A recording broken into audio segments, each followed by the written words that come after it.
In the world of One Piece, only 2 individuals have ever achieved the legendary feat of turning their swords into black blades, despite the existence of countless powerful figures like Rox D. Zebek, Roger, Whitebeard, and even Shanks. All of these icons possess advanced armament haki and extraordinary combat prowess, yet none of them managed to forge a black blade. This rare transformation hints at something far beyond raw power, a mythical requirement that only a select few, like Ryuma and Dracul Mihawk, have fulfilled. Transforming a sword into a black blade isn't just about coating it in haki. It demands a deep, spiritual union between the swordsman's will and the will of the sword itself. In the One Piece universe, every blade has a personality, a soul, and it chooses its wielder based on how closely their will aligns with the spirit of the weapon. This transformation ties directly into the philosophy of Bushido, the way of the sword, or more accurately, the way of death. A true swordsman lives in constant acceptance of death, embracing it in pursuit of mastering his craft. The sword follows that same path, sharing in the fate of its wielder. That's why a black blade isn't just a weapon, it's a living entity, a partner bound by destiny. The black blade also represents the culmination of years of battle and sacrifice. Its jet black hue isn't just for show. It carries the history of bloodshed, struggle, and unwavering resolve. That's what sets it apart from the blades of thousands of other legendary swordsmen around the world. And there's more. The black blade is rumored to carry metaphysical qualities, possibly connected to the afterlife or even beings like the Shinigami. It's said these blades resonate with forces beyond the mortal realm, adding an even deeper layer of mystery and reverence to their legend. Now, the most common theory about black blades is that they're simply swords permanently hardened with armament haki.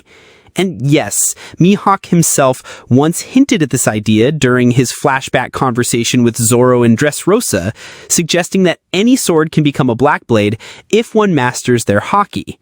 But this explanation only scratches the surface. The true essence of a black blade lies in its sentience, its ability to choose. It's not just a sword drenched in haki. It's a conscious being that acknowledges only those worthy of wielding a true black blade. Not every powerful swordsman can attain it. Only those who walk the path of death, bond with their blade, and withstand the trials of time. It's highly likely that both Mihawk and Ryuma, in order to forge their swords into black blades, experienced a moment of absolute death, a fight so intense against a powerful opponent that they literally stood on the edge of the afterlife. In that moment, they battled death itself and won. And when they returned, it was as if their sword returned with them, transformed, reborn, and now permanently black. This moment isn't just a victory, it's the true pinnacle of a swordsman's journey. All signs point to Zoro following that same path. For Enma to become a true black blade, Zoro will likely have to face an overwhelming enemy that pushes him beyond his limits, into that same brush with death, a battle so intense it forges his will, his soul, and his sword into one unbreakable force. That moment will define him and mark the birth of a new black blade. The black blade represents a profound union between the will of the swordsman and the will of the sword itself, a bond that can only be forged through what the samurai call the way of death, or Bushido. This isn't just a philosophy, it's a way of life. The true swordsman who reaches the level of the black blade lives by the creed, live by the sword, die by the sword.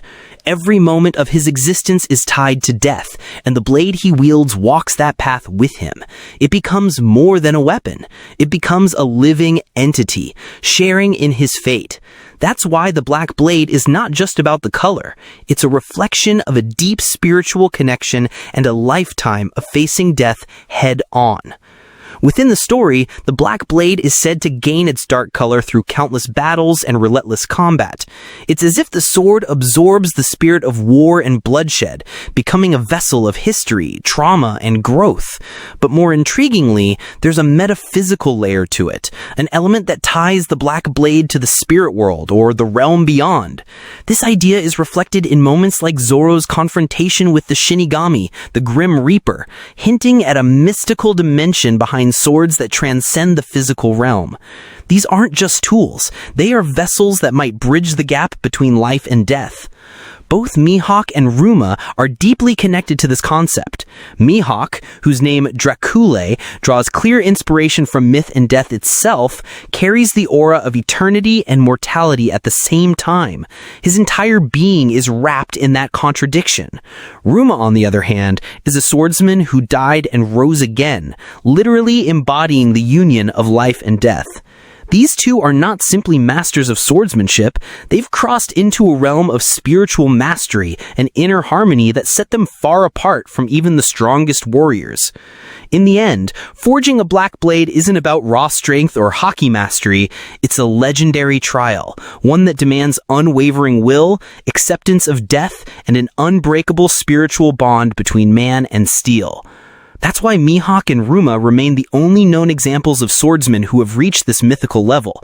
Among tens of thousands of powerful warriors, only these two have walked that sacred path, making the black blade a symbol of ultimate mastery, mystery, and magic in the world of One Piece.